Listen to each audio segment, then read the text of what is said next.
We sipping in conversation. We sipping in conversation. We sipping in conversation. Yeah. We sipping in conversation. We sipping in conversation. What it is, or what it do. If your homegirl sipping, then bring her on through. What it is, or what it do. If your homegirl singing, then bring her on through, baby. What it is, what it do. If your homeboy sipping, then gon' come through. What it is, what it do. If your homeboy sipping, come through. Yo, yo, yo. Hey, what's good, sippers? This is your boy Buddha, and over there's the lovely Baby. And we coming to you live with another rendition of Sipping in Conversation. Ooh, baby. You got that glow. You know that glow like on last week? You got the glow. You got the glow. Ooh, damn. Last Dragon, you reached that final level. Oh, God, I can't do no with him. You can't. So, how was your day? Oh man, listen, they definitely got the butter from the duck today. Didn't expect that to happen. I'm sorry. But times are changing in my life. Times are changing. My day's about to get screwed up. And they did it with a smile on their face. And they wanted me to be happy. Shit, me. So here I am. They say you still got your job, so that's why it's. Well, I'm not hating on the not having the job part. That I'm glad about that, but still, you mean you set your parameters around doing things a certain way, and all of a sudden, take the rug right off of you, man. Yeah, it's so. Times are hard out here. It's hard out here. But how was your day, baby? Yeah, it was actually extremely difficult, to say the least. But being the leader that I am, I pushed through that thing. You know what I'm saying? I'm thankful for my team not harassing me so much because they knew I was doing a 3-man job. So they needed to do their own job the way they've been trained, and they did a wonderful job at that. I was able to do a little coaching and still manage to get everything done to the best of my ability because, baby, I am out of there. You hear me? I leave 4 days in the morning on my way to Mexico. And I'm excited. This is a good drink. Hey, what's in it? Today I'm having a pre-vacation libations. Pre-vacation libation. That's what it's called. This is Bacardi Limon it's spiked with hard Mike lemonade, the strawberry pineapple, and a little bit of watermelon. I'm trying not to drink it fast because you're gonna get your ass. It's good. It's gonna be good really good. Really, really good. What you sipping on? I'm just sipping on something that I went an oldie but goodie this time. Went some whiskey and some ginger ale. Ooh, plain and simple, but it does do the trick. Yeah. So last week we talked about why is it difficult for men to have dick discipline. Well, we're gonna dick discipline. Gotcha. And we talked about the sexual liberation. Ooh. Like, what are the views on the images that are depicted against women, right? So what I'm about to do is bring on our special guest this week. He is one of 3 So I'm gonna bring him on so that he can provide his input on this question from last week. How y'all doing? How So y'all feeling? introduce yourself. Good evening, everybody. I'm glad to be here. I love y'all intro. The intro, like, I was over here two-stepping. I'm like, okay, we getting somewhere. We got a hit record on the way. So I'm Dre from the way. I'm 1/3 of the Man Code podcast. We usually come on Thursdays at 9. Check us out tomorrow if you get a chance. Yeah, I'm just glad to be here. Have some fun with you guys. Okay. So the question I want you to answer from our last week topic was about why is it difficult for men to have dick discipline? Let's start with that one. Okay. I don't think so. It's rooted in two things. Now, I used to be a hoe in my past life, so I try not to look at things through that perspective. Hold on, back that up. How you gonna say I used to be a hoe in my past life, like real smooth, like you just gonna brush that shit off? Well, that was the intent, like to hope nobody caught that, so I could just keep that moving. We gonna get you right in there. But in recognizing that, a lot of it is rooted in a lot of people who haven't had that whole phase. I think that's important because at that point, a lot of things that adventurous side you get out of you, once it's out of you, you know better. A lot of people hit that phase at different points in life. So like, at a younger phase, you get adventurous. As you get older, you can start to learn, hey, I've been through this phase before and we don't have to be there anymore. The only reason it seems difficult is because a lot of people just hit that phase late or never hit that phase at all, and they don't know how to handle it. Especially as, once you make more money, you get access to a lot of things that you don't typically get access to, before you get the money. And so with that comes a certain level of what you feel to be power. And so you kind of operate with that premise of, more money, more power, more options. Okay. That was actually a really good, interesting answer as far as, because you always talk about the power, money, when you have the power, money, you have power. Right. So, and I like what you were saying as well with regards to a lot of people, if they haven't gone through their phase, they, I guess they kind of go in and out with. They go hand in hand. I mean, I could feel that. I feel that as well. So what you're saying, Mike Jones. what I'm understanding is during the phase is where you lack the discipline. Is that what I'm hearing? I think it's like puberty for sex. Like you got to kind of figure out what you like. So as you get to that phase, when you get older, you can say, okay, I recognize, hey, I may like to be blown this way. I may like back shots this way. Like you start to figure out your body more and say, okay, this is something that I like and dislike. If you never experiment that, you get to a point in life where you start saying, hey, I've never had this. Like you get that first girl that put it on you the right way. And it's like, oh, I wonder if the 10 other ones that I passed over before this point can do this. And you start searching and searching and searching. And if you haven't been there before, it's like, oh, how do I get here? And then that's where the lack of discipline comes in because all you keep saying is, oh, let me try something else. Let me try something else or something else. And it just spirals out of control after that. Mike Jones, back then, you didn't know. Didn't want me. Y'all know me. No. I actually can accept that. Just you experimenting, you trying things out. What? You couldn't accept my ass? It didn't come off like that. Like it just didn't seem. You just. If I'm single, I should be able to mingle. Okay. Then. Okay. I don't owe nobody nothing. Okay. Only person I owe a good time is me, and I'm going to get it. Okay. So with what the statement he made.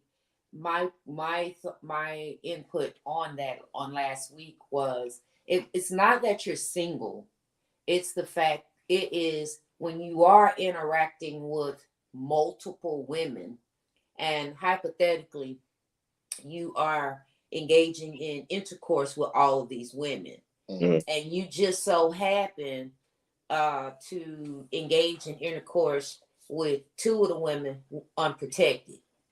And one of those women or both of those women get pregnant. So where I spoke about being I was supposed disciplined to disappear when I did that. it didn't, that's all, you know what I mean, baby. Nah, we still see you, bro. We still see you.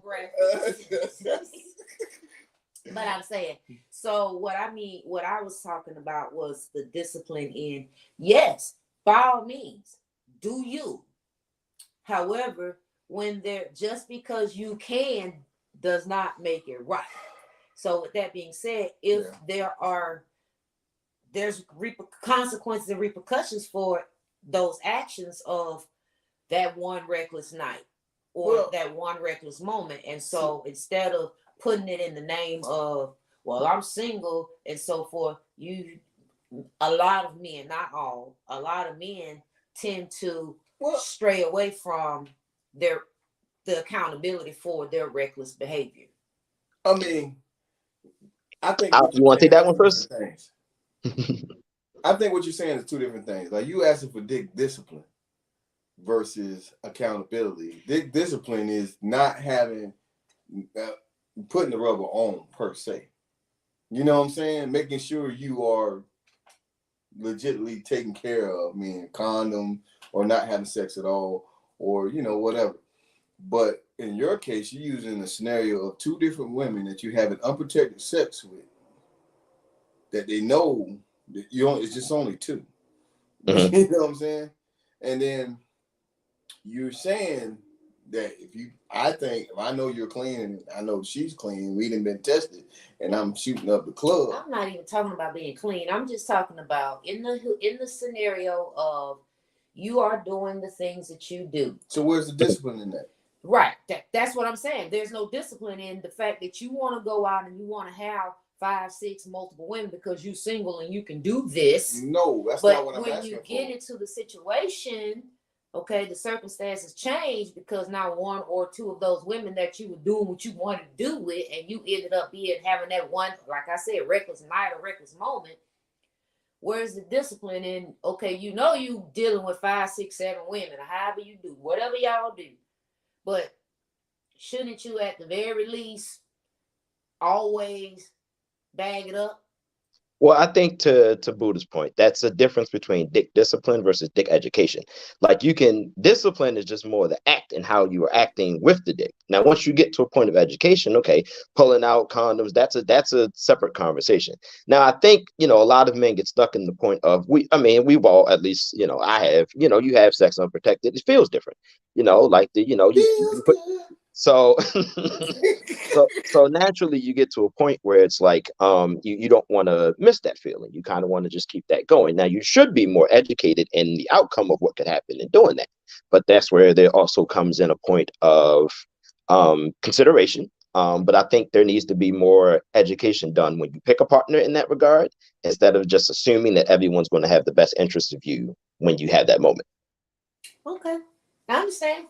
I was just a question because, we see so much between a lot of it, how can I say, a lot of focus is always put like, well, the woman should have did this and the woman should have did that. But it takes a man and a woman to have a baby, or it takes a man, it takes 2 people that was involved in that. So there's no less accountability on one or discipline on one than it is on the other. So that's my take. Everybody should be responsible across the board. Yeah. I will never put, and don't even say I do. So I may go one way. I ain't say nothing. All right. So you feeling guilty? No, he always like to play with me and tease with me, but no, I hold everybody accountable. I want to know everybody's perspective, and there's no wrong answer. So before we go to move on real quick, special shout out to our YouTube family. Thank you all for tuning in. Mm-hmm. Shout outs to all of our audio platforms. We are on iTunes, Google Podcasts, Spotify, Breaker, Stitcher, Radio Public. We are on a plethora of them. We are on all the platforms. at this point. The only one we have yet to transition to, which will be coming soon. Well, we're there. I just haven't made it act. We just haven't become active, but we are actually on Patreon as well. So we own all of them. You name it, we own there. All you have to do is go and search Sipping and Conversations, or you can search Buddha and Baby. That's Baby with an I, not a Y. You'll be able to find us on all the platforms. So thank you all. As we mentioned earlier, I think I said it.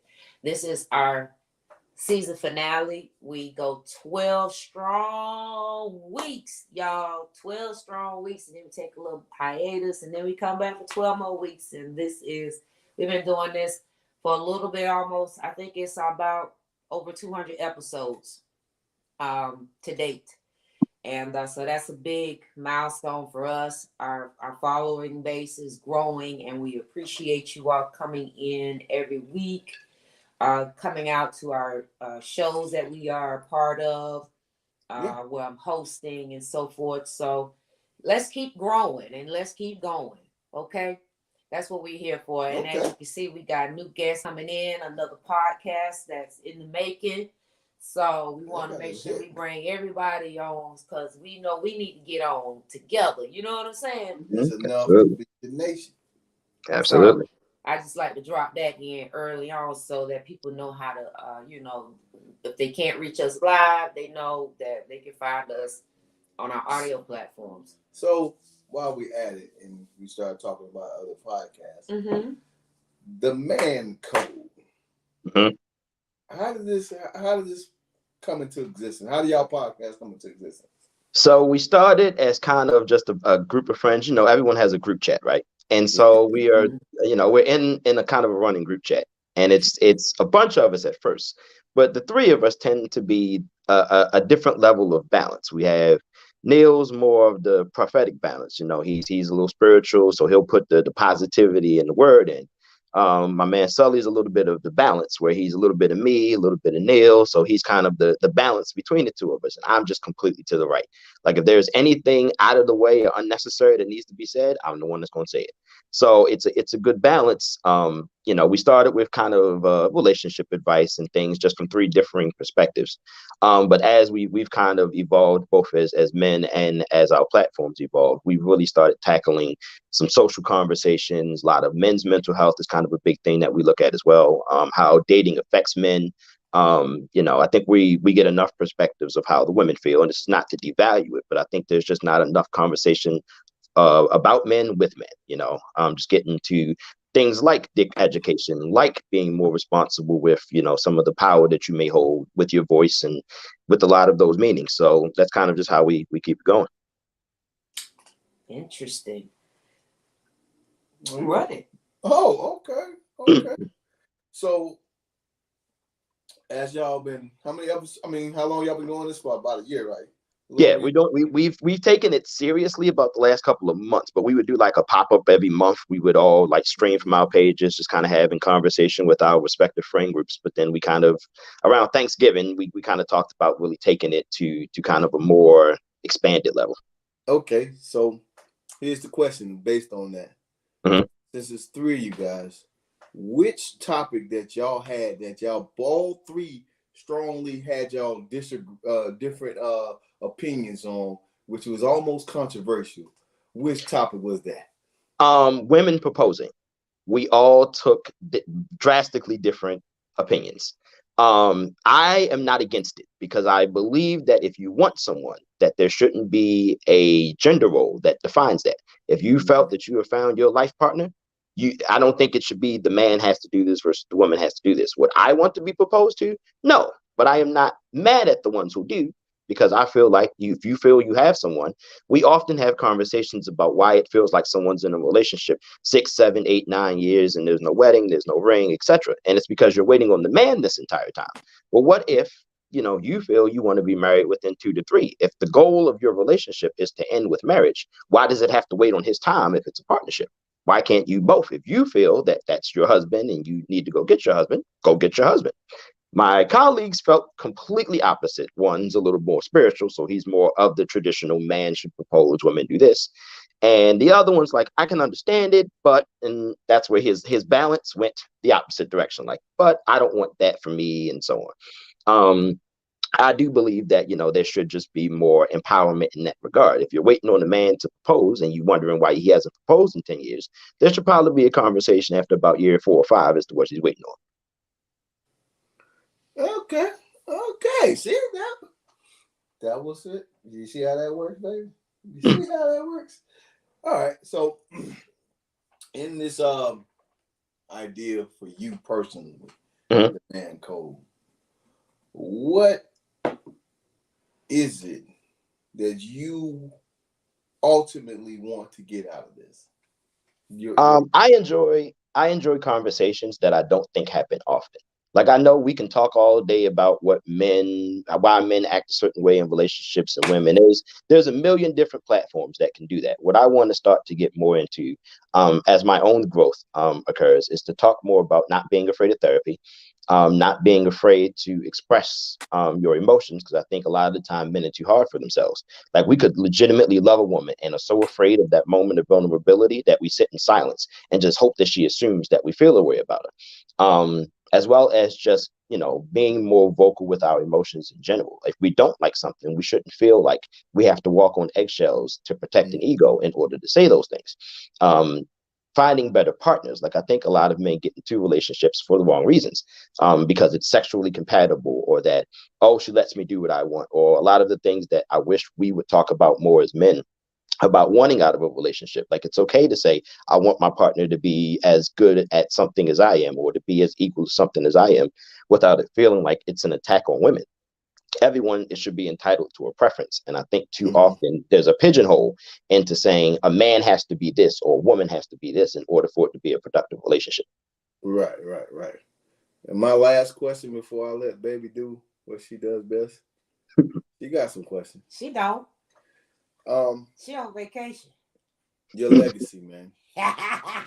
Once you leave this earth, what imprint do you want to have on it that said this comes from Dre, from around? For me, I think it's, for much of my younger life, I probably made every wrong decision that a young man from the inner city could make. I ran the streets. I did, if there's a stereotype that fit a young black man from Baltimore, I fit them all. And so my goal has always been, there's no one story, there's no one chapter to your story, that you get the ability to, if you feel that you did wrong at some point in life, you can reverse that and become a better person. Or that, there's this stereotype that exists for black men in particular, and there's a way to go back and say, hey, I'm not what society says I need to be. And my only hope is that I can use whatever voice that I have to be an opportunity for young, old, black, whatever, to understand that, men are evolving creatures just as women are. And we don't have to feel as if we are going to be this one stereotype that society has made us. There's different faces, different voices, different avenues that a person can take to grow and be better, and to find those pathways to be better. And I just want to be an example of that. Okay, I dig it. So, baby, what some of the people say, we'll get to some of the comments and then we'll roll on along. No, they're just like that. That's a conversation pre-rings when you were talking earlier about the woman I guess approaching the man, proposing to the man. That was one of the things they mentioned. They were just speaking for the most part earlier on in the comments about the discipline. One of the comments said, it's society. Society teaches us that it's okay for men to be promiscuous.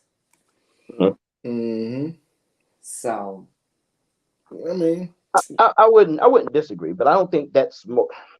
Society is an easy cop out, because any narrative can be switched if enough people believe it, and because I think we just keep accepting that that's the case. There are promiscuous women as well. Hollywood is littered in them. You see a headline, such and such is dating this person, then 2 months later they're dating someone else, and then 2 months later they're dating someone else. But it's never looked at as being promiscuous, because Hollywood's social avenues don't allow for you to believe that. It's, oh, this person should be allowed to believe what we want. I think that existed at a point, but I think any narrative can be changed with, if enough people actually believe that it's something else. Okay. So, one of the questions Buddha was asking earlier, she did what? She ain't no questions. I got. She was in I'll a answer them all day. I series. got So when you all when you and the other parties disagree on something, how long does it take to agree to disagree? Not long, because I think we are. First, I'm pretty fact based. Like, I don't believe in hypotheticals very often. I believe that what it is what it is. So I'm not going to stay with it long, because I'm not looking to change your mind. This is where I stand. Now you can stand where you stand, and we go on with it. The other two will look to try to occasionally change their minds, but then I'm not the silent type. So if I'm not saying anything, that's kind of a sign to say, okay, let's get off of this. We may talk about it like after the show, like, hey man, let's really like dive into this, and then we'll have a different conversation, a little bit more. I don't want to say heated, but I think it'd be more okay. Something in this is rooted. I went to school for psychology, so I tend to try to find the root of every person that I disagree with and where it came from.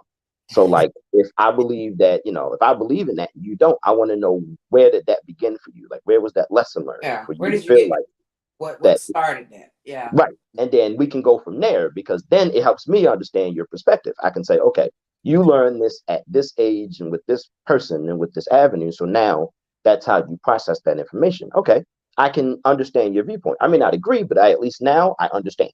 And that's for me is all it's rooted in. I just want to understand it, whether or not I agree with it. My mind's not going to change, and I'm That's not it. looking at yours. And it's so funny because I mean, I didn't go to school for psychology, which I probably should because it's not too late. But that's how I process a lot. And what are you checking your head for? I was just thinking to myself, baby. I've been a street psychologist all my life. Oh. No, the street psychology and the clinical psychology are two different conversations, and I'm fortunate enough to have them both. With what you were saying about wanting to just understand, like, he just be shooting from the hip sometimes, and he go with it, and then I won't get it, and I'm like, you gotta make me understand where you're coming from, and then oh, okay, well, cool. Then the finesse comes. It's no finessing. Listen, it's like not finessable. It's like hold on, let's not go there. It's kind of like that movie Ghost, right? You really? I've seen it. It's kind of. I ain't gonna let people. I ain't gonna embarrass. Valentine's Day was a couple days ago.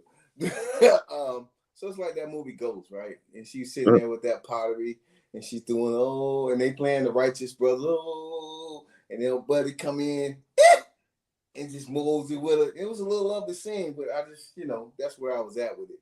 I was just molding with you, baby. You didn't even know it because I was a ghost. Yeah.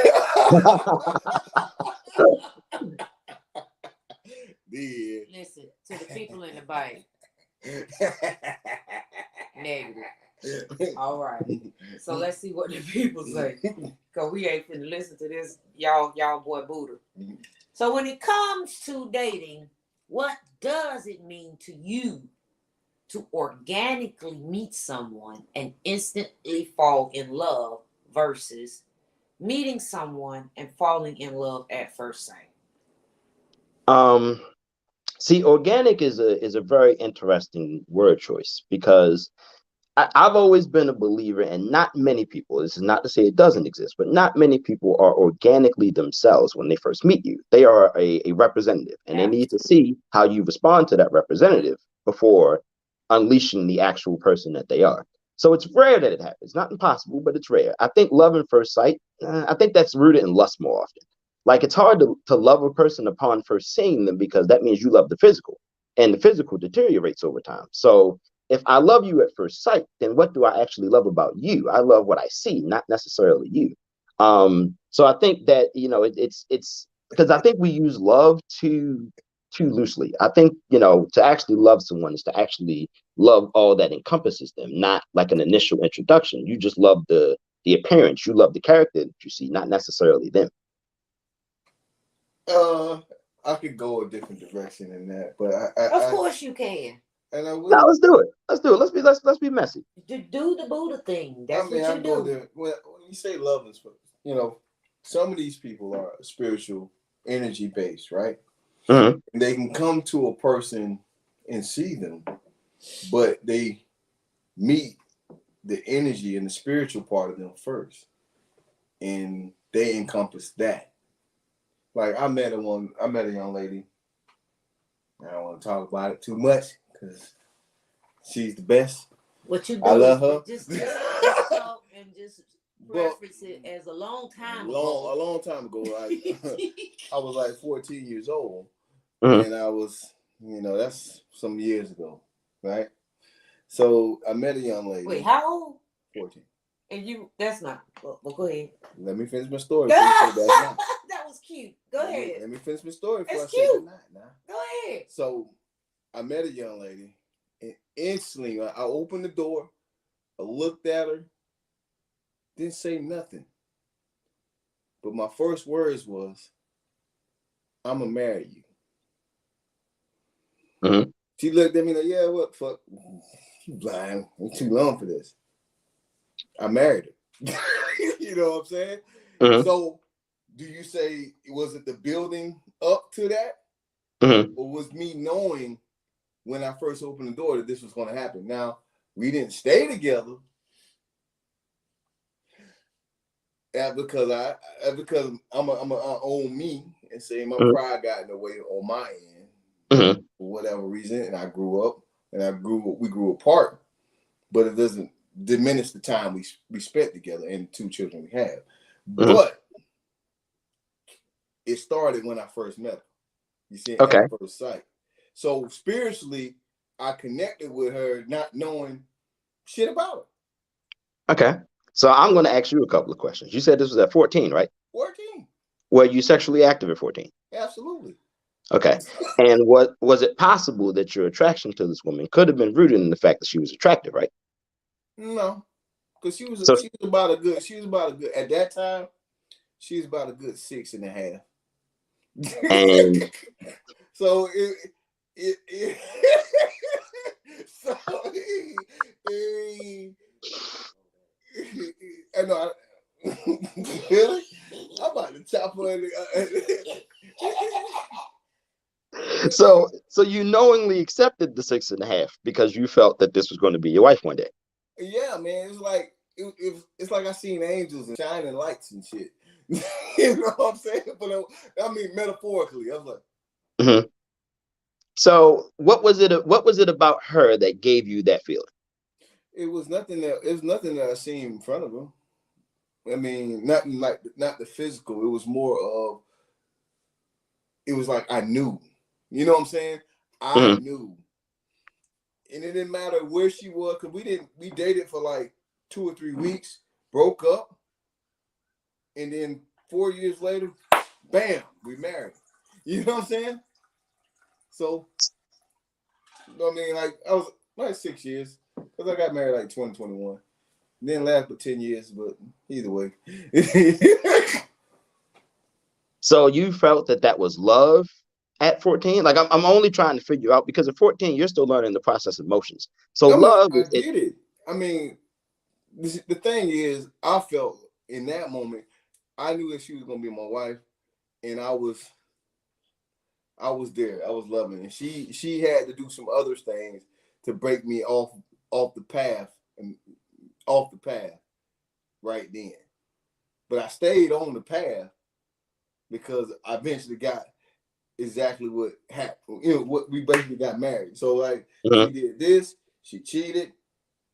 I had to find myself a little bit, and then I came back right back to it. So it was, you know what I'm saying? I got off the path, but I got back on it. But I could say it was love at first sight, because the end result was we got married and we moved on and had a happy life for as long as we could. You know what I'm saying? So is it possible, and that's not me being devil's advocate, but when you say at first sight, and you say you outgrew her, is it possible that you fell in love at first sight with her representative, but then as her true colors started to come out, you felt that was not the person you fell in love with, because who she grew to be was a more accurate representation of who she really was versus what you fell in love with? Because I mean, at that time I can't call representation because I didn't know the representative. I was naive to the representative part of anybody. You see what I'm saying? So I can't really say that, you know. But I could say when I grew older and we grew apart, it's just that as life happens, they want to see you in the same light that you were, and not necessarily know that you really truly are growing. Gotcha. You know what I'm saying? So that's where the growth and that's where the distance move apart. Distances. You know what I'm saying? I was moving in this direction. She was moving in that direction. I don't hate her. I did for a while, but I don't hate her now. But I don't, because it's a fine line between love and hate. You know, it really is. Very fine. Okay, that was kind of deep. It's what it is. I mean, I'm as transparent as they can be. You know, I'm asking a question. Kind of heavy for the season finale. No, it ain't. Nah. Yeah. I mean, this is what we do. Real talk, real life, real people. You know what I mean? And kind of what you were saying, your mission, you guys' mission for the Man Podcast. Ultimately, we're not here to tell you what is the best way. We're just here to offer alternatives to another way. Right.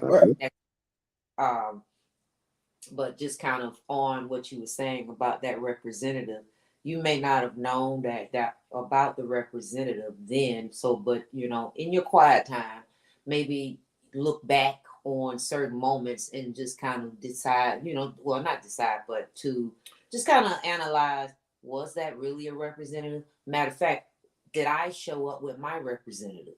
Well, I mean, I'm not going to take any of you. No, I'm just saying. I'm not disagreeing with you.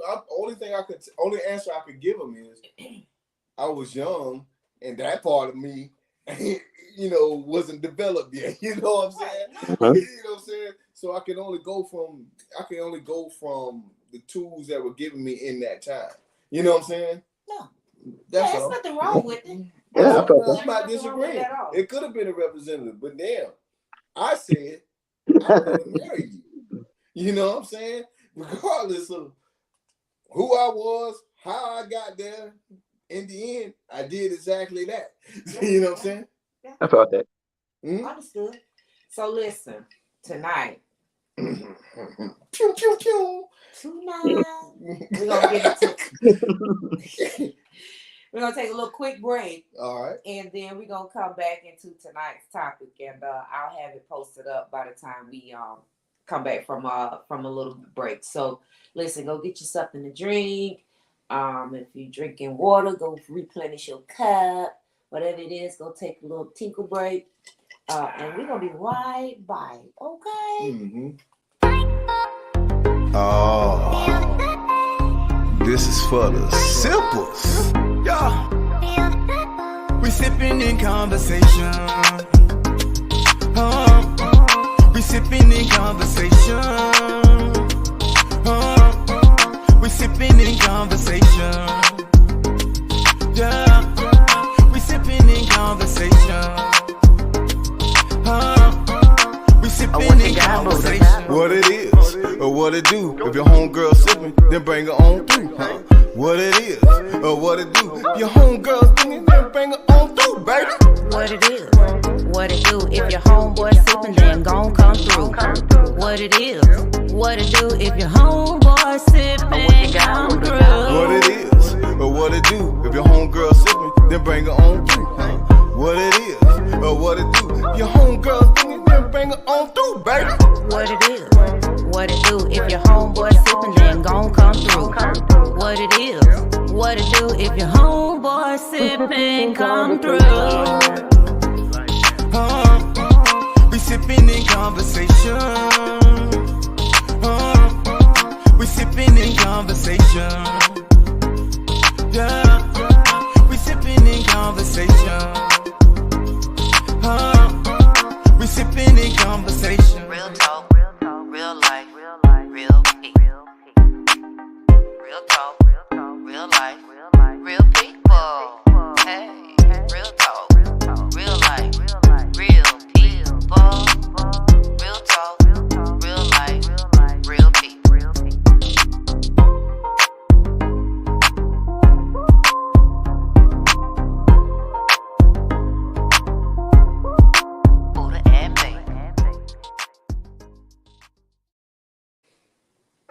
Mm-hmm. All right. So as we mentioned earlier, we are joined tonight by one of 3 of the Man Code podcast. Yep. And tonight we have Dre with us. And our topic tonight Dre is from the moving. way. Oh, yes, sir. Excuse me. Dre from the way. Dre from the way. From the way. And we're talking about moving in silence. But before we get into the topic, I wanted to go into, there was a couple of comments that came up. All right. So it says, a representative doesn't last too long. Mm-hmm. It only takes a couple of interactions with the person to see their true colors. He definitely outgrew the woman he was with. Yeah, I mean, yeah. I mean, okay. In a nicer way of putting it. That's a nice way to put it. So this one is to TJ. Love at first sight isn't possible. Is that right? It's maybe a visual attraction some, quote unquote, people have to another that makes them want to get to know and be around that person. I could argue that one. But matter of fact, I'm going to just for a minute. Just breathe. You know, because I'm going to go back. Most of y'all are my age, correct? Right? Yeah, let's go. You know. So we grew up watching a certain cartoon called the Thundercats. Right? Yep. And then he had this sword. You say thunder, thunder, and you know, boom, boom, boom. But he also did something on that sword. And it was called sight beyond sight. That's tapping into that third eye. But it's still sight. You know what I'm saying? It's still sight. So you may not see the person that's the physical embodiment of that person right in front of you, but that don't necessarily mean you don't see who they are. And if that's the case, then you absolutely can have love at first sight. I mean, you know, I think that I don't. Only you know how you feel, brother. Right, that's what I'm saying. I don't know. That's it. I don't know. It's all a matter of perspective, you know, and it's all a matter. I think it also entails. It's not cultural experiences, just views, or what you personally need for love. Like, what do you need for love? You could get it right then, and that's what it takes. Some people no, not necessarily, but what you can, if is it something that you want to say, you can call me, and I can patch you. I can, make your voice be heard on the show if that's something you would like to do. Yes, you can do that. I'm just saying, man. It is what it is. There's that. So I'm kind of on the fence about the love at first sight. I know there's this warm, fuzzy feeling that we kind of get when we, get almost like the bubble guts, the little butterflies or whatever, when you be around that person. So it's, you know what I'm saying? But then it's like, okay, here's a transparent moment. So of course, when I was with him in the beginning, I was like, damn, I need to get past this freaking Buddha belly. This new feeling, like that where everything's all it just felt you having sex jello-y, like you having sex all the time. You know how it go. Really, don't do that. I don't like that. That all sound like lust to me. Tonight we're going to be talking about wrong one, sorry. Moving in silence. Don't do that. That's embarrassing. Moving in silence. So, you want to start on that? Moving in silence. Okay. Your perspective on it. I guess, the topic comes from people who are get upset with other people that they're dealing with. behind closed doors and scenes while Mhm. portraying to be single in public, and they get mad when a person moves in a direction with somebody else in public that's not them. So how you gonna be mad when the whole time y'all was moving in silence? If you wanted to be known, then y'all have been known. That's so it's funny that this is the topic actually, because I would say in kind of my more recent dating experience, it's a lot of women that move that way. Like they don't want they would rather feel like they have to take the L in silence than, if it doesn't work out, than to be upfront with it and to say, hey, because again, naturally, there's the question of, oh, what happened to such and such. And I think people get tired of kind of asking that question if it doesn't work out, of like, oh, what happened to such and such. So you try to do your best to not let anybody know who such and such is until you feel like it's reached a point of whatever you feel is announceable. Where I grow confused is like entanglement situations where, like, all right, you got somebody and you got somebody and we both operating in this path.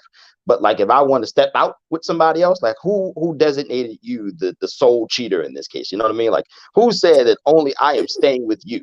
And then you get mad that your side chick or side dude is talking to somebody else that ain't you on the side. Like, that's kind of like watching that dynamic unfold is always fascinating to me. But the moving in silence thing is always fascinating because we know guys do it. Like, let's be honest, we know men move in a fashion that says such, but more so, I've seen that like with a the lot wind. of women.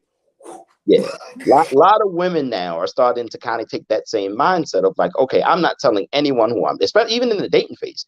Like, I'm not letting you know I'm even dating anyone. Not I'm even just their best friend.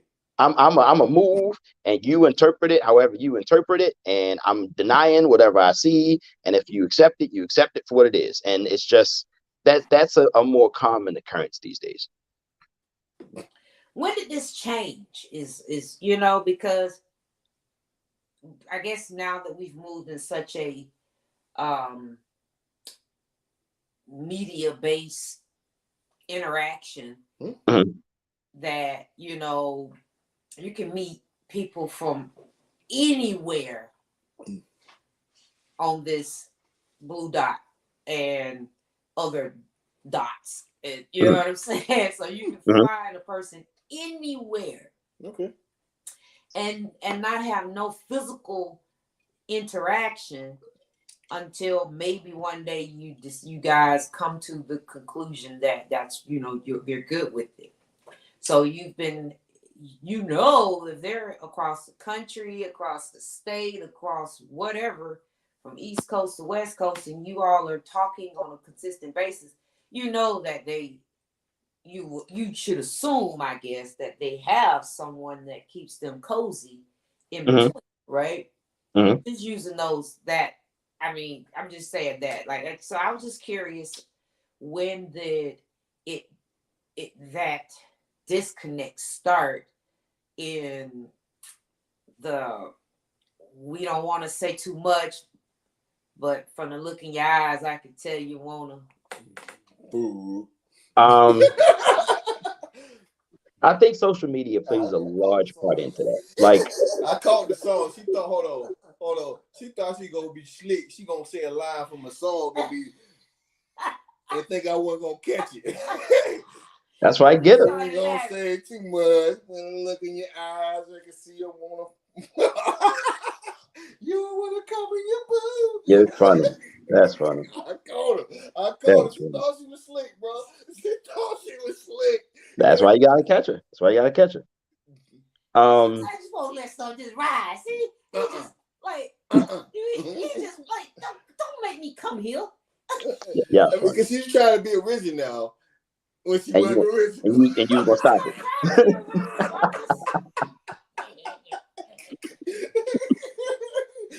Oh, go ahead. Continue. Baby is up to date on a lot of things now.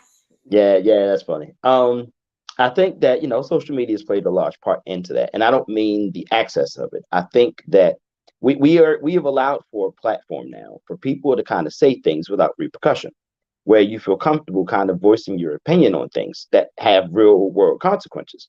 And so whenever we see like one of those viral moments happen of someone taking their L in public, let's say it's someone who got caught cheating, or let's say it's, something like that, people naturally have a defensive reaction to say, oh, that can't be me.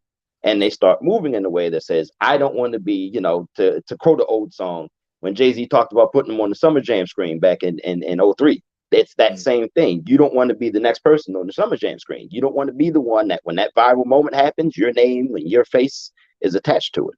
So you kind of do your best to not want to get caught in that moment. And you kind of do move in a way and be secretive in a way. And you say, okay, the less you know about me, the better. The less that it looks like my dating life is this, you can't give me a loss that no one ever knows I had a victory over. You know what I mean? So you kind of operate in a fashion that says, okay, the less you know, the better.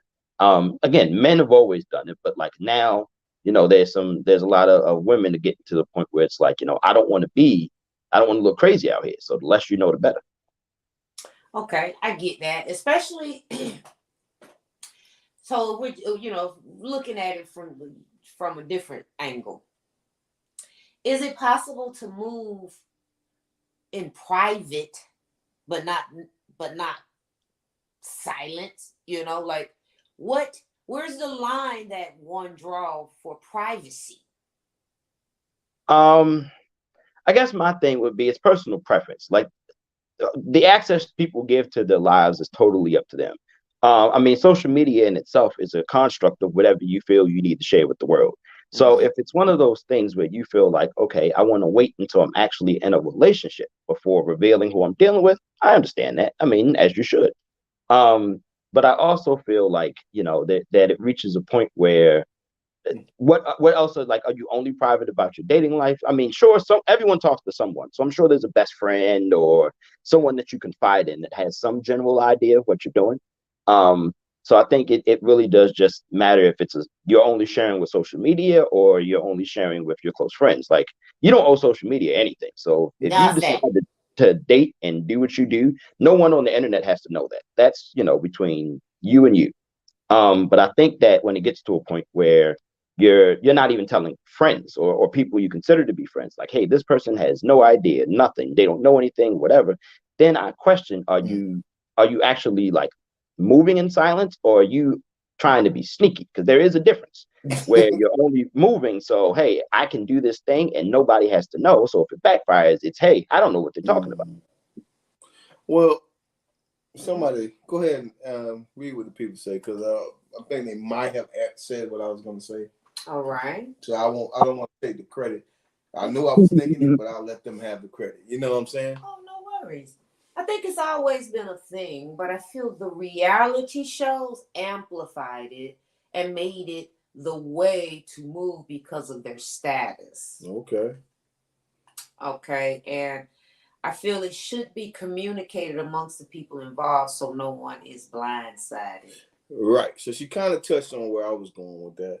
So if you're moving in silence and this in privacy aspect of it, the privacy aspect of it shows that the communication between you and them, y'all know y'all in this silent relationship.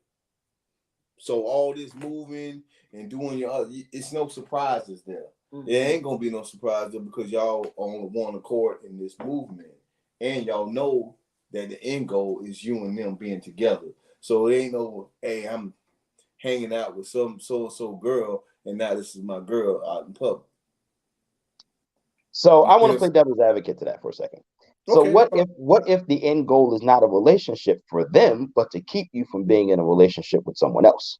Like, what if I'm only talking to you so that no one else has access to you? So again, this is something I said on Saturday about the amenities and doing shit for the amenities, right? So that happens, but you still got to play that fucking role until the role don't need to be played no more. You see what I'm saying? Well, okay. So I think, from what I'm hearing, you said like, okay, so I'm gonna preoccupy your time all the time to keep you from going out here, but that's being accessible to somebody else, right? So, but then when you go out in public, like, but I'm gonna stay on your hip, like, you know, I'm gonna be hitting you up, you know what I'm saying? Like, keeping me numero uno, el capitón. Yeah. So, well, hold on. First of all, if you're gonna say it right. El whatever. Capitone. I'm just saying. So when you do that, like, that's petty. We know that's toxic behavior, right? Right. It's very toxic, because why would you stop me from going out doing me when you doing you on the other end of the spectrum? Well, to answer that question, it's like chess and checkers. You feel me? If I know that you are dick loyal, then if I fuck you, who you gonna be loyal to? Well, that goes into a power concept now. Like that, if that's your goal, like, is your goal control or is your goal commitment? Because sometimes the two don't align. So are you looking for just keeping that woman to yourself for the sake of physical gratification, or is there something else outside of that that provides it? Because that starts going back into the dick discipline thing. Because now are you what? Because we talked about this on Saturday. Are you giving everybody the same dick to keep the BDR report clear? So like, you know, that starts getting into, you know, back to your chess piece. Like, okay, is it commitment or is it, you know, control? Are you really looking to be with this person, or are you looking to just, all right, I need something in the roster on a Saturday night when there's nothing to do. Right. So Dre, to add to what you're saying, like, you're saying different, that they could be different things. But I think in certain aspects, they look at control and commitment, right? Is that what we're talking about? In the same aspect. So if you're that a narcissistic type of person that has to have that control, and when they don't have that control, they don't feel important enough to be in that relationship. But that's just. I'm just bouncing ideas. You know, it's gonna go. That thing gonna be weird anyway. Okay. So I do believe, again, in privacy. Okay. Right. And I do believe that one's relationship and the way they move within their relationship it's not social media's business, right? Because for a while, first of all, I use social media for entertainment purposes, not and for reaching out and being in connection with my family and friends that were long distance, right? and ex-boyfriends. Continue your story. It'll be made clear in a few minutes. Go ahead. I don't understand, but anyway, I use it for that, right? So I didn't start on the social media. I didn't really understand, I guess, social media etiquette or whatever. So I didn't really. I just kept. There was a separation for me. Putting my, relationship on there was rare. Number one. I did it once, and this is the second time that I kind of full blown did it. This is the first time I full blown did it. Did you get any pushback? No, ain't nobody gonna come for me now. Because they're more taken aback. Like, oh, you got what? This is for real. You know what I'm saying? So, shop closed. Well, but. Last minute. Anyway, I see. No, I don't. Cause people treat me accordingly, okay, and that's not what you want to do. They came for me hardcore. We ain't gonna get into that. But anyway, what worked on other people did not. That's not what it was for me. Period. But again, moving in silence. Let's say I'm making business moves. Yeah. Everything can't be shared. So I'm not going to be publicizing that. The people that knows. Okay. You know what I'm saying? Like, whether it's my friend, or business partner, or to, you know what I'm saying? They know. I don't need to go and make this grand announcement to people that, for what? You know what I'm saying? So I'm with you on the professional part of it, but let me take you back in the time. That's what I was playing. You just talked about your version, your idea of dick discipline. Mm-hmm. She just talked about this dick discipline thing where a guy was having sex with this person, that person, this person, and that person, but two of them it was unprotected, right? Okay. So at some point he was moving in silence, and you felt like he needed to be accountable for his actions. Since you're moving in silence. So I'm just saying, now he's moving in silence, you know, he's not being accountable for his actions, correct? So I was using that as an example in the case where those men that move the way they move, but I'm using and then they end up having a consequence as a direct result of the way they were moving. They don't face the responsibility for what. So I'm using the same scenario, but I'm taking it and saying this is moving in silence. Well, of course he's moving in silence. So, he got 5, 6, 7 women. Okay. And now, he's telling them all whatever story to get whatever. So now to get back up to the beginning part of why this thing has changed, and women have fallen into the idea of having sex with a person behind closed doors and nobody knowing. Why? Because nowadays, just people themselves just like to have sex and do things without having to answer them. I ain't even mad at it. Okay, it's a beautiful thing. But the thing is, it's designed to be beautiful. Is, very much so. Sometimes this could be a drive-by thing. I seen him today. He looked good to me in this moment. And if that's your preference, I'm gonna drop it off on him, and I'll take it off. Man or woman, because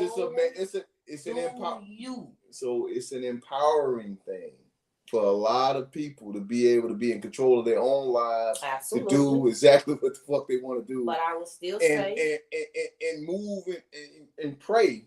I mean, pray like PREY on the idea of that person not want to say nothing. You see what I'm saying? I understand. But I still say that no matter what, man or woman, just because you can does not always make it right. Yeah. Well, a lot of sex is rooted in control in general. Whether it's You're right. whether it's rooted in even like keeping your partner pleased aspect, or in a physical, I need to keep this person here control.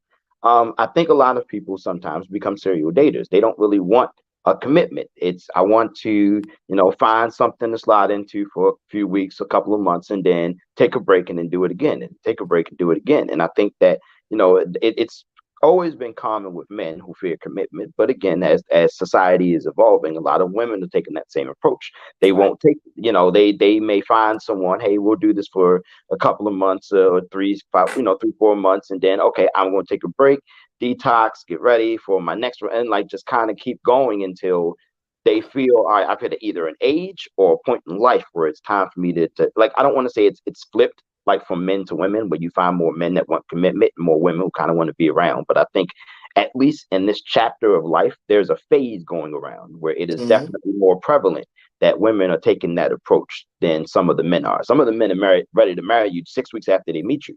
I just think the roles reversed a little bit. It's crazy how things have changed. Yeah, I think it's and I think that's kind of where we are in this current chapter of society, and it's hard for a lot of people to understand. When I talk to a lot of young people, and when you listen to them talk now, it's like, wow, you sound like the boys my age sounded, but you're a young lady. And it's kind of just that flip in general, where you see like our generation, we still kind of believe in a lot of the things we were raised on. But then you find, a slightly younger generation goes in an opposite direction, and then kind of that mid-30s demographic that could go either way. And so you really just kind of see that evolution in society now, where those conversations are a lot more prevalent about not wanting to be committed, not wanting to be tied down, just kind of living your life the way it is, because that's not what we were raised on. So, in your talking phase, I thought of something different. Mm-hmm. So, the lack of responsibility, right? So, to be a side dude, a lot of men prefer to be the side dude because they don't have the responsibility of being of main dudes situationships, like paying the bills, maintenance. They just come in and knock them down and do what they do. And most side dudes are the silent or in silence, in the same, in the silent part. Same thing with side women, side pieces, and all, right? You enjoy not having that responsibility of their main person's upkeep. So you move in a way where you could just come and go as you please. That could be an answer, one answer of many. You know what I'm saying? Yeah. You know what I'm saying? I think that as what you're saying, but also what he's saying, piggybacking, and it's that society, the world is evolving, and so with the evolution, roles and what was traditional behavior, or the traditional behavior of what our eyes were accustomed to, are now merging with, because we actually kind of come from an era where we're going through. We were part of the flourishing of eras.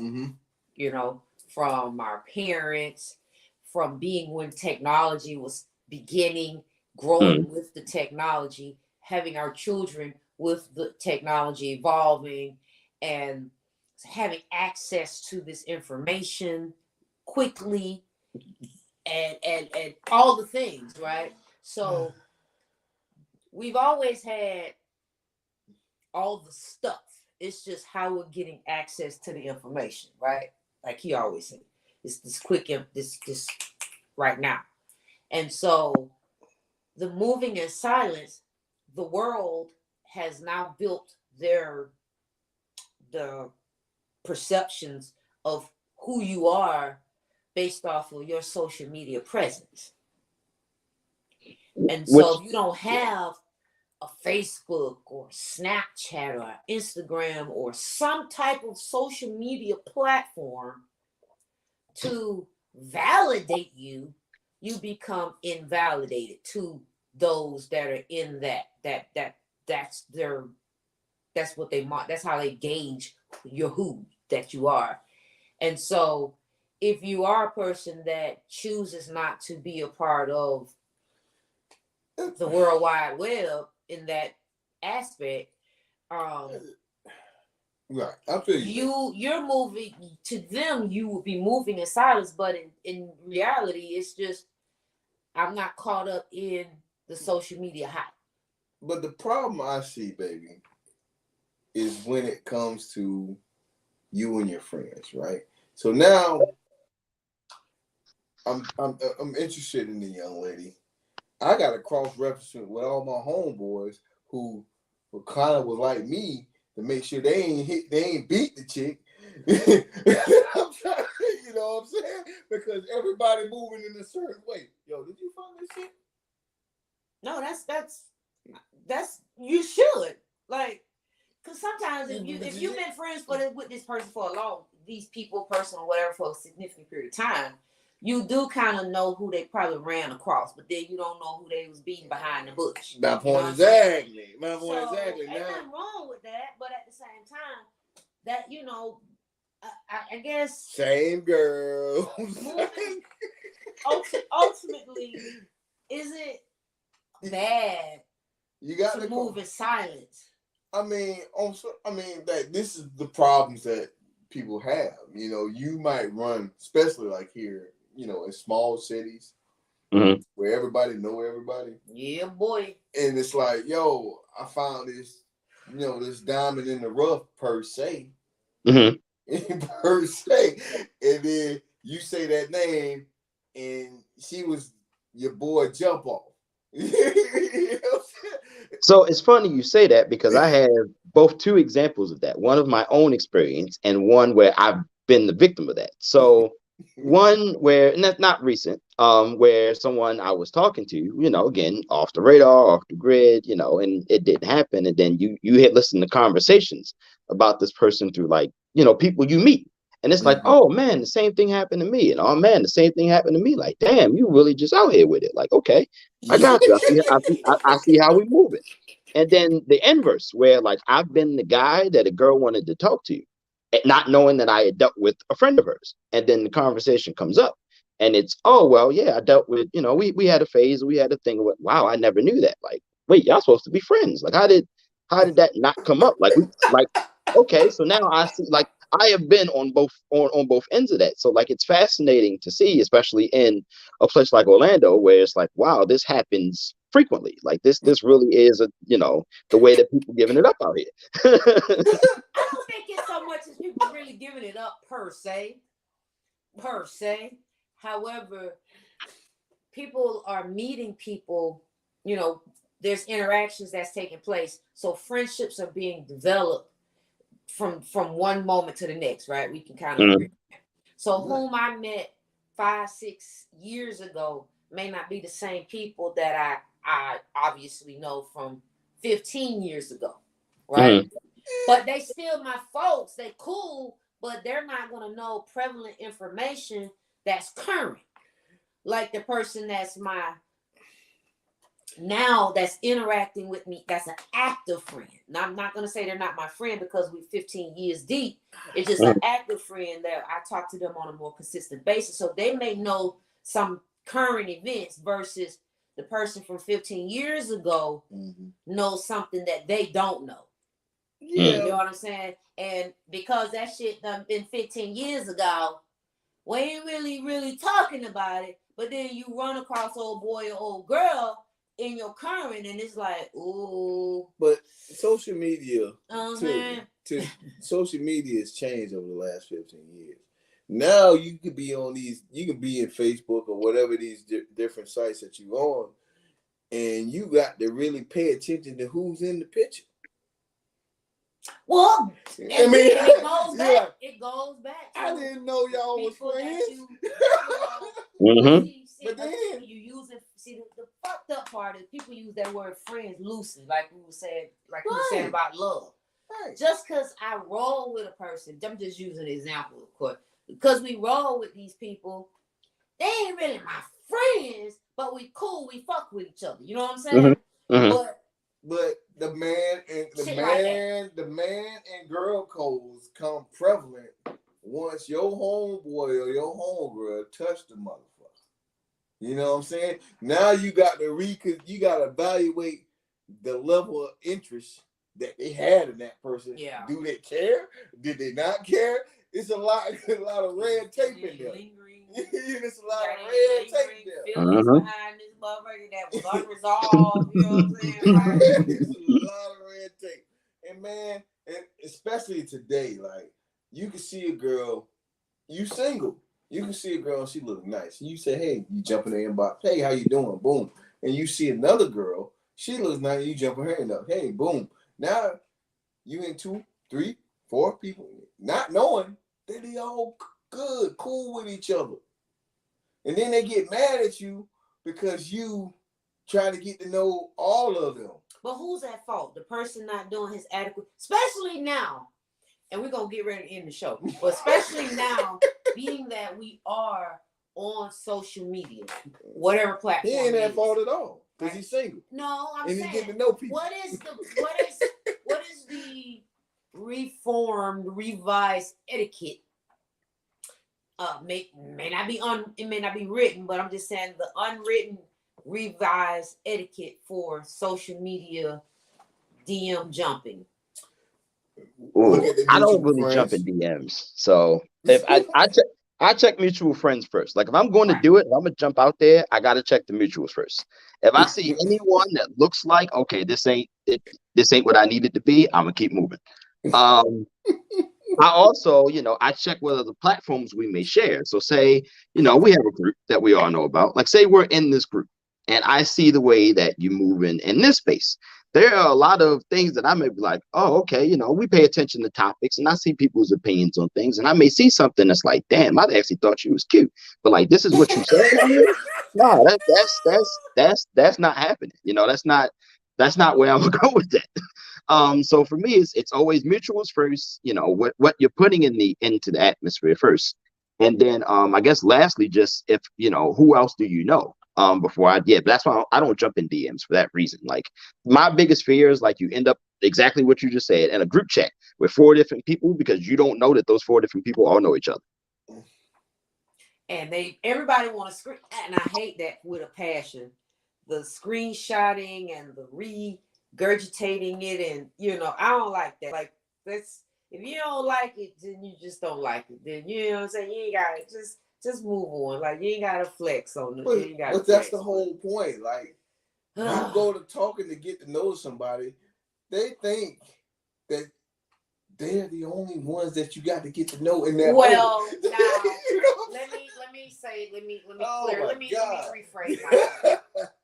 I think it should be used, especially when you're trying to prove a point, but not to the point where you're trying to hurt someone intentionally. Like look, I'm just trying, you do you, but at the same time I just want you to be aware of this, because when the shit hit the fan, I don't want you to come back saying I did not do such and such. You know what I'm saying? Because I fucks with you. I'm just letting you know, like I got receipts for this. Anytime you ready, like you know what I'm saying. Like I ain't gonna flex, but anytime you ready, I got receipts. You know what I'm saying? And what's the difference between telling somebody? I'm gonna ask this question. What's the difference between telling somebody you got receipts and then showing the people that you got receipts? Well, if I tell you, me personally, I think it depends on who I'm talking to. So if somebody hear baby say, look, I got receipts, I'm not gonna flex on you, okay? I'm not gonna do all that. No, I'm not gonna say words. Look, I got whatever it is you need when you ready to see it. You know what I'm saying? But I'm just letting you know what the fuck it is. You do you, because I know motherfuckers grown, and if they want to do something, they gonna do it whether I give them receipts or not.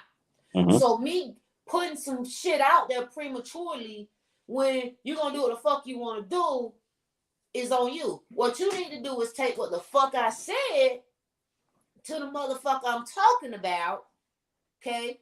Because guess what they're gonna do? They either gonna co-sign on it or they gonna lie to you. Then when you come back to me with that bullshit lie that they done told, and on top of the bullshit lie they told, they try to minimize me.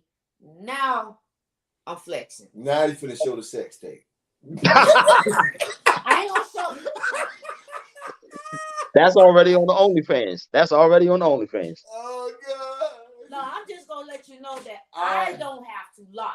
What I said is true. I eat Nelly. That's all. Nelly's on deck. I'm just saying. That's all I'm saying. So look, we're gonna get up out of here, but real quick. How did you feel about Saturday with the pre-game podcast show that we did together? Oh man, Saturday was fantastic. I would love to do more of that. Shout out to Crow and Morgan and everybody else who joined us that day as well. I would definitely, I think that's something we could really do even once a month and just really turn that into an event of its own.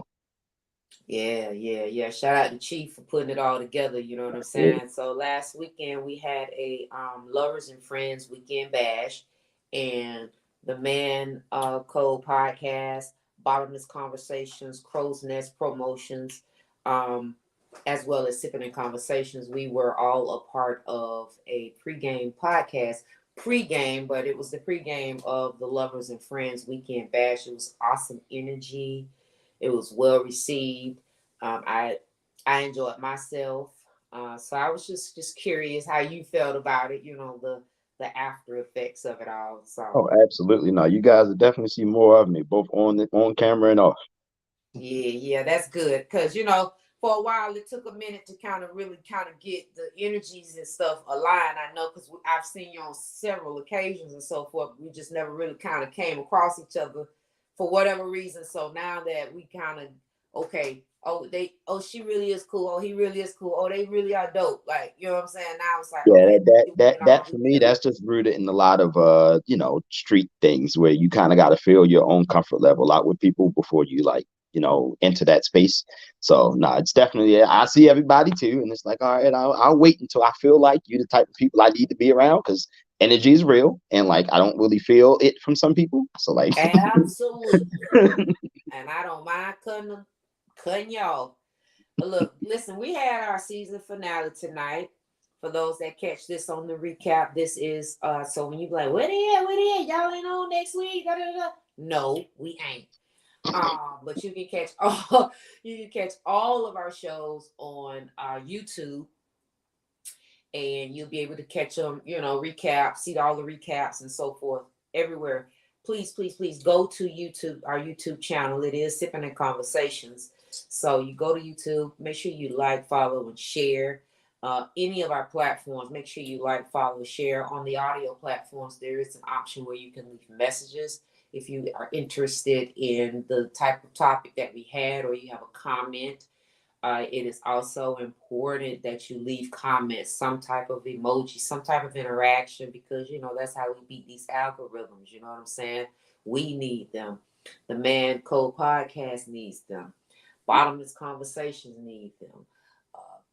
TJ Chapman needs them. All of it. Every part. Jim and I, absolutely. Hoodoo Rising, Dr. Love Jones. We all need it, and we are all supporting each other in so many different ways. True. And it's important that we tell each other, tell a friend and tell a friend. You may find the content rolls back and forth a little bit, and then when you see us all together, it makes sense. Okay, it makes sense. So if but we don't do it all at the same time, G workers. But there's interesting topics that we all bring up. It's not, again, to talk about what you need to do. It's just to provide an alternative options of what is actually going on outside of your box. Think outside your box.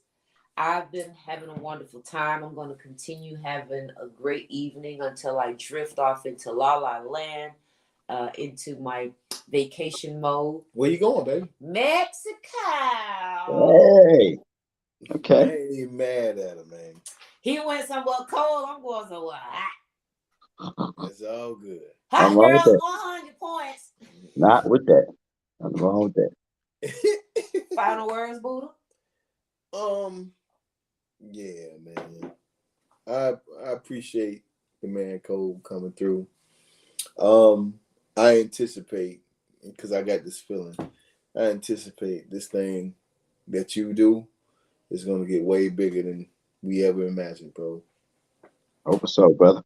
You know what I'm saying? I also do, again, with Crow Easy, we have to talk. So that kind of lines up with what you guys have going on as well. Next week. Y'all need to do one of them things with the men's get all dressed up in suits. Oh, like they doing worldwide. Oh, sorry. Go ahead. Carry on. Yeah. So, yeah, man, I can't wait. I can't wait to collab more with you. Yes, sir. And your brethren, even though yes, they ain't show up. I ain't gonna throw no shade. Nah, I'll get them in the group chat. We good. No. But yeah, I can't wait to do more work with you guys, man. Absolutely. And that's where I'm at with that. As far as the topic's concerned, moving in silence. Be very, as long as you're communicating with the people that you're moving in silence with, being transparent with them, you shouldn't have a problem.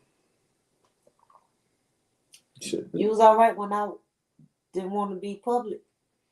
I was fine. Absolutely, his ass was fine. Woo! Because I had a lot of fluff out there. A lot of unclosed doors. You know, because I was a man who didn't believe in closing doors. You never knew when you had to walk back through that bitch. I felt that. I felt that. I felt that. You know, He lucky who I was. Oh Lord! But boy, when I came public, I was like the villain. Oh, this is what we doing, girl. I ain't stuck digging you in 3 months, girl. What the hell you talking about?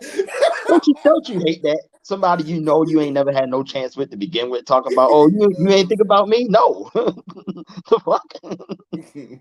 But I'm teasing, man.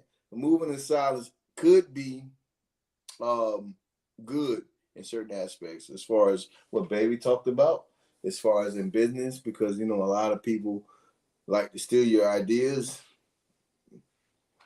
and won't pay you for them.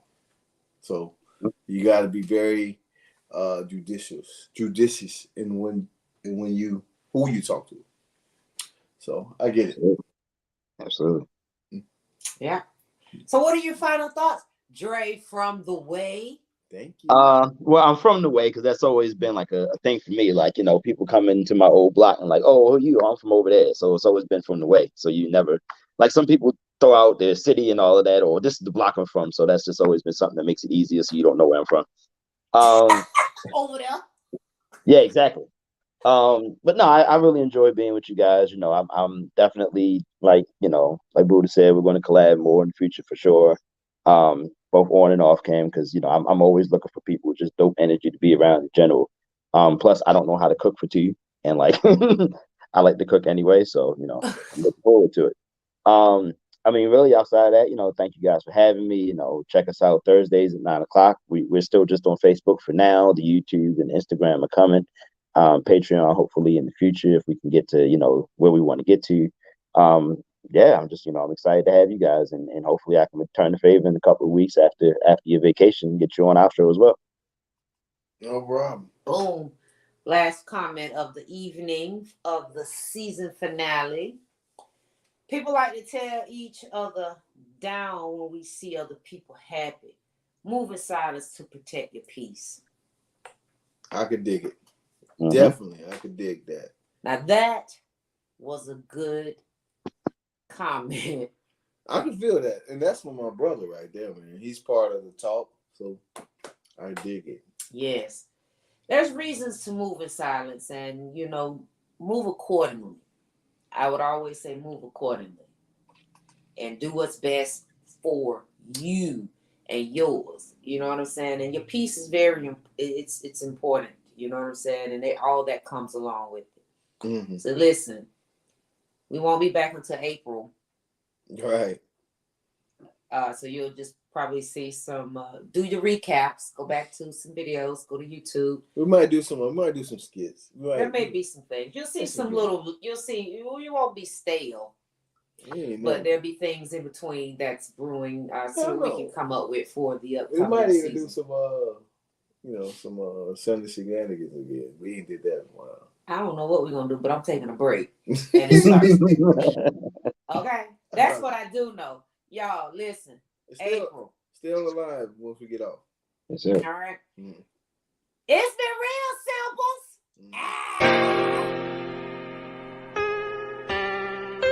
We sipping in conversation.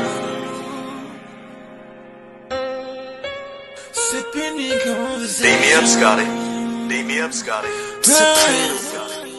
Sipping in conversation.